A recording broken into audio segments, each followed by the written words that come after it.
look at this, it's equal, but it's actually not that clear. The black king is sprinting to the center. Does white push the d pawn? No, it keeps it in place, and suddenly white's winning. His white's pawns are going to mobilize. King to d5, white's going to go f3 and e4, and it's black's pawns that are further advanced. But look at this knight paralyzing them. You can't go b5. Here come white's pawns, pushing the king around like a plaything, and a g4 by Hans. Very patient.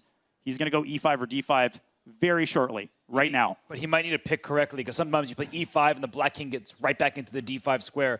But he can't play d5, but then the black knight gets back to c5. And So he plays neither. Yeah, he brings his king back around. That knight is trapped. So Hikaru gives up a5, and he's hoping that he can just go after the white pawns. But I think with those double G pawns for both sides, I mean, that's one of the ugliest pawn structures you can see. White Oh my gosh. in complete control here. And finally, Hikaru gets one of his pawns moving. That knight is just jumping around. And it has had way too much coffee. And is it finally time to push d5? No. He goes back because, king d3. So you're giving up the g3 pawn, but the knight's trapped there. King e3 to f3. Oh my gosh. And Hikaru might have to give up his second pawn to extricate that poor knight. It's not getting out. It's still not going to get out. Knight f1, king e2, knight h2. I think he should try b3. But you can just, oh my gosh. He wants to trade off all the pawns. Great try. I've drawn so many of these positions. You don't know which pawn to stop with which piece, and you end up losing your only pawn. And I'm looking at Hans here. Oh, my lands. Oh, here's the G pawn.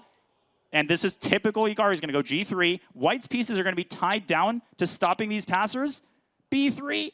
Oh, my Black's goodness. king sliding in. It's a draw. It's like a split in bowling, right? You just can't get them all. The knight goes to G3. The king goes back to D5. And Oh, he blundered. Oh, no.